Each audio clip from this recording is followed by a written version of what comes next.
आपने हालात कैसे हैं और ऐसा लग रहा है कि शांति दूत नोबेल पुरस्कार विजेता मोहम्मद यूनुस अपने देश में हिंसा नहीं संभाल पा रहे हैं और कट्टरपंथियों की कठपुतली बनते दिखाई दे रहे हैं। क्यों हम ऐसा कह रहे हैं, जरा जानकारी जल्दी से आपके सामने रख देते हैं, क्योंकि इसके पीछे तथ्य हैं। ये दावा ऐसा ही नहीं है, क्योंकि समझिए जमात इस्लामी से प्रतिबंध हटा दिया गया, तुरंत हटा दिया गया। जैसे ही सत्ता में आए 3 हफ्ते के अंदर प्रतिबंध हटा दिया। 3 हफ्ते में हिंसा नहीं रोक पाए, लेकिन प्रतिबंध हटाया। 2013 से देखिए जमात इस्लामी से चुनाव में भाग लेने पर रोक लगी थी, कोर्ट की तरफ से रोक लगाई गई थी। अंसरुल्लाह बांग्ला टीम का प्रमुख रहमानी, उसे रिहा कर दिया गया। रहमानी भारत का भी दुश्मन है, उसके ऊपर भारत के खिलाफ भी साजिश करने के आरोप है, पाकिस्तान के अलकायदा के साथ हाथ मिलाने के आरोप है। एबीटी के प्रमुख जसीमुद्दीन रहमानी को रिहा किया गया है, जेल के अंदर था, उसे रिहा कर दिया।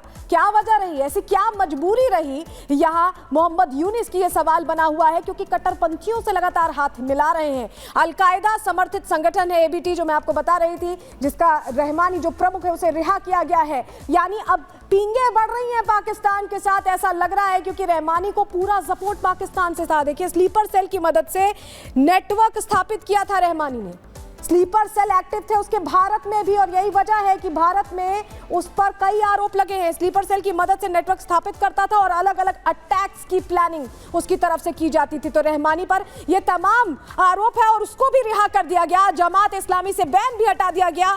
सब कुछ किया जा रहा है सिवाय हिंसा रोकने के। हिंसा नहीं रोक पाई है यह सरकार, जिसके लिए तुरंत गठन हुआ था 3 हफ्ते के अंदर ये फैसला। और ये जो तस्वीर आप देख रहे हैं, ये एक महिला प्रिंसिपल है, सरकारी विद्यालय था जिसकी प्रिंसिपल थी ये महिला, और इनका नाम है प्रोफेसर शुक्ला रानी हल्दर। इन्हें बांग्लादेश का जो टॉप इंग्लिश प्रोफेसर माना जाता है, और ये बाकेरगंज गवर्नमेंट कॉलेज था, उसकी प्रिंसिपल थी। ये आप जो इस्तीफे की तस्वीर देख रहे हैं, ये दबाव में लिया हुआ इस्तीफा है। मुस्लिम स्टूडेंट यूनियन ने इस्तीफा लिया और ऐसे बहुत से इस्तीफे हुए। इस पर सबने मुंह सिले बैठे हैं, सारे ही नेता मुंह सिले बैठे दिखाई दे रहे हैं बांग्लादेश में। और मोहम्मद यूनुस तो ऐसा लग रहा है कि घर फूंक तमाशा देखने के मूड में है, क्योंकि उनकी तरफ से अब तक कुछ नहीं किया गया है।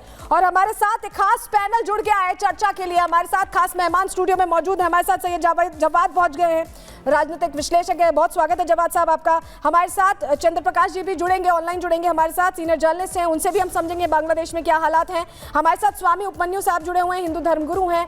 किस तरह से हिंदुओं पर, अल्पसंख्यकों को खास तौर से टारगेट किया जा रहा है, उस पर बात करेंगे। आचार्य राज्य मिश्रा जी, हिंदू धर्मगुरु, हमारे साथ जुड़े हुए स्टूडियो में। लेकिन शुरुआत में जवाद साहब आपके साथ ही करना चाहती हूँ, क्योंकि हम सब एक हैं और एक होकर, मुखर होकर हम लोग ने बांग्लादेश की, भारत ने, जब मैं हम कह रही हूं तो भारत ने बांग्लादेश की बहुत बार, अनगिनत बार मदद की है। और जब यूनुस साहब आते हैं, सो कॉल्ड शांति दूत हैं, नोबेल पुरस्कार विजेता हैं, शांति दूत 3 हफ्ते में कुछ कर ना पाए, हिंसा ना रोक पाए, लेकिन समझौते करने लग जाते हैं पाकिस्तान के साथ जल्दी जल्दी। नहीं, देखिए क्या है, उनका संबंध पहले भी पाकिस्तान की तरफ ज़्यादा उनका झुकाव रहा है। और ये कहने की बात नहीं कि वहाँ पे आप कट्टरपंथी मानसिकता के लोग ज़्यादा हावी होंगे, और वो इसलिए भी हावी होंगे क्योंकि जिस तरीके से सियासत पूरी वहाँ पे 360 डिग्री चेंज हुई अचानक से, तो वहाँ पर कट्टरपंथी मानसिकता के लोग आ सकते हैं और आ भी रहे हैं। दूसरी सबसे बड़ी बात आपको बताऊँ कि भारत के साथ उनका व्यापार को भी वो खुद नुकसान पहुंचाएंगे, क्योंकि पाकिस्तान की अगर आप नज़ीर ले रहे हैं तो उसके हाथ में तो फिर भी कहने के लिए कटोरा है, लेकिन फिर अगर ये कट्टरपंथी मानसिकता के हिसाब से चलेंगे तो इनके पास फिर कुछ नहीं बचेगा। तीसरी सबसे बड़ी बात, हम भारत के लिए चिंतित हैं। वो इसलिए चिंतित हैं क्योंकि जिस तरीके का वहाँ पर एक मूवमेंट आरक्षण को लेकर के खड़ा हुआ, और उस आरक्षण के मूवमेंट को हवा खुद शेख हसीना ने दी, तो हमारे यहाँ भी बहुत सी चीज़ें सोचने की ज़रूरत है। चौथी सबसे बड़ी बात, हमारी विदेश नीति को क्या हो गया, हम देर से क्यों जागते हैं? क्योंकि हमारे आस पड़ोस के अगर जो पड़ोसी हैं वो तो बदले नहीं जा सकते, तो पड़ोसियों का वातावरण देखिए कि कितना चीन का इन्फ्लुएंस और पाकिस्तान का इन्फ्लुएंस जो है वो नहीं जवाद साहब, ये आप बात जो कह रहे हैं, मैं इसे जरा काउंटर करूं। मैं आप आलोचना नहीं, थोड़ी सी मैं अपनी सरकार से भी तो हम तवक्को रखेंगे, थोड़ी तो सरकार से हम अपेक्षा करेंगे कि ऐसे मौजू के ऊपर आप, क्योंकि सरकार से अपेक्षा कर रहे हैं, तो मैं बता देती हूँ 24-25 में जो बजट जारी किया गया था, उसमें बांग्लादेश के लिए 120 करोड़ का बजट जारी किया गया है।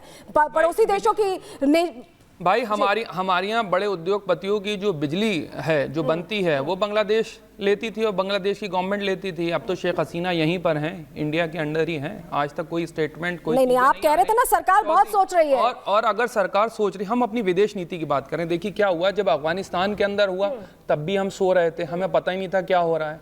उसके बाद देखते देखते श्रीलंका के अंदर हुआ, उसके बावजूद भी हम सो रहे थे। आपको सेम ऐसा क्यों लग रहा है, सूरज? हम इसलिए हम आपको बता ऐसा रहे क्यों लग रहा है? हमें देखिए, हर जगह मदद की गई है, हर जगह मदद की गई है। आप शायद सच्चाई ये है जवाद साहब, शायद आपने ये सोच रखा है। आप इनको पॉइंट पूरा कर लेने दीजिए। हाँ। मैं बोल लूं अपना, मैं 10 सेकंड बोला है तो बोलेंगे ना आचार्य मैं राजभूषण। एक बात बता आचार्य जी, दूं, हाँ। शायद आपने हर ये जगह सोच मदद हुई रखा है। है, हाँ। आपने अब जरा ये सी सोच आलोचना रखा है सरकार की नहीं सुन कि सकते। वहाँ नहीं, जो सरकार की आलोचना अल्पसंख्यकों पर जो तथ्यों पे कुछ हो करना रहा है, है तथ्यों पे बात उस पर कुछ नहीं बोलना है। आपने ये क्लियरली सोच रखा है कि वहाँ का अल्पसंख्यक जिस प्रकार से प्रताड़ित हो रहा है उस पर कुछ नहीं बोलना वहाँ है, के बहुसंख्यक बल्कि भी हो रहे हैं। यहाँ पर सुन लीजिए, बल्कि यहाँ पर वहाँ पर सरकार को बहुसंख्यक घेरने भी हो रहे हैं। एक सेकंड सरकार की आपको बता दूं, विदेश नीति के बारे में आप आपको- क्या आपको जानते हैं? बताओ। सुन लीजिए, अरे एक सरकार की सेकंड। विदेश नीति के बारे में आप जानते हम क्या बता रहे हैं है? आपको, सर। यूक्रेन से निकालने में अपने लोगों को हम सबसे बेहतर साबित नहीं हुए नहीं, हैं। बांग्लादेश का क्योंकि ये जिक्र कर रहे हैं। एक मिनट, ये एक सब मिनट, फालतू एक की मिनट। बातें हैं। एक हमारे मिनट। बहुत से छात्र, एक मिनट। आपको पता हमारी चंद्र शिक्षा प्रकाश जी, इतनी हाँ। महंगी है ठीक कि हमारे यहाँ के छात्र जो हैं वो बांग्लादेश में जाके पढ़ रहे हैं। बहुत सारे छात्र डिरेल मत करिए। देखिए तो जवाब साहब वापस हम लौट रहे हैं। हमारे साथ चंद्र प्रकाश जी जुड़े हुए हैं, उनसे बेहतर कोई नहीं बताएगा। चंद्र प्रकाश जी, जब मैं कह रही हूं कि बांग्लादेश के लिए 120 करोड़ का एक पूरा बजट अनाउंस किया गया और साथी देशों के लिए भी किया गया है, लेकिन क्योंकि जवाब साहब कह रहे हैं कि भारत की सरकार सोच नहीं रही, भारत की सरकार तो फ्यूचरिस्टिक अप्रोच से चल रही है, जबकि ऐसे लोगों से घिरी हुई है। लेकिन यहां पर सब नहीं बोलेंगे कि अल्पसंख्यकों पर अत्याचार हो रहा है।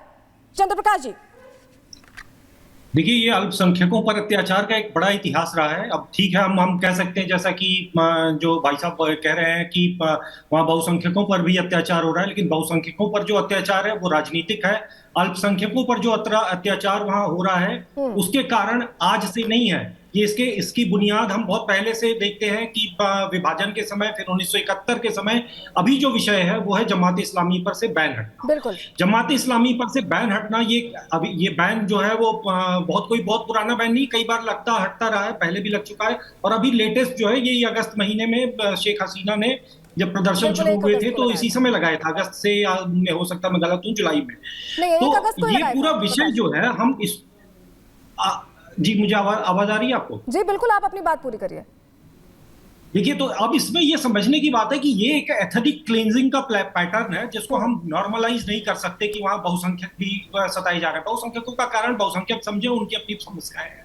लेकिन जो पैटर्न पाकिस्तान में, अफगानिस्तान में और हिंदुस्तान में हम देख रहे हैं, लगातार देख रहे हैं कि हिंदुओं की एक तरह की एथनिक क्लींजिंग यहाँ चल रही है, और इसमें पश्चिमी शक्तियां शामिल हैं। और इसको जस्टिफाई करने के लिए भारत के कुछ तत्व उसमें आके इस तरीके की बातें शुरू करते कि भारत सो रहा था। सर, हमारी विदेश नीति कहाँ चली गई सर? अगर सो रहा होता, हमारी विदेश नीति को क्या हो गया सर? भारत की विदेश, हमारी डिप्लोमेसी को क्या हो गया सर? चाइना का इन्फ्लुएंस हमारे आस पड़ोस बन रहा है, और वो ताकतें, वो मानसिकता के लोग जो भारत विरोधी हैं, चाहे श्रीलंका को देख लीजिए, चाहे नेपाल को देख लीजिए, चाहे आप म्यांमार को देख लीजिए, चाहे जो है आप अब वहां पर भारत आउट कैंपेन चला के मोइजू जीत गए, और हम उसके बाद जो है आज तक अपनी विदेश नीति से सवाल भी ना करें। ये अगर लोकतंत्र में सवाल नहीं होंगे तो हम भी गुलामी की मानसिकता की तरफ बढ़ेंगे।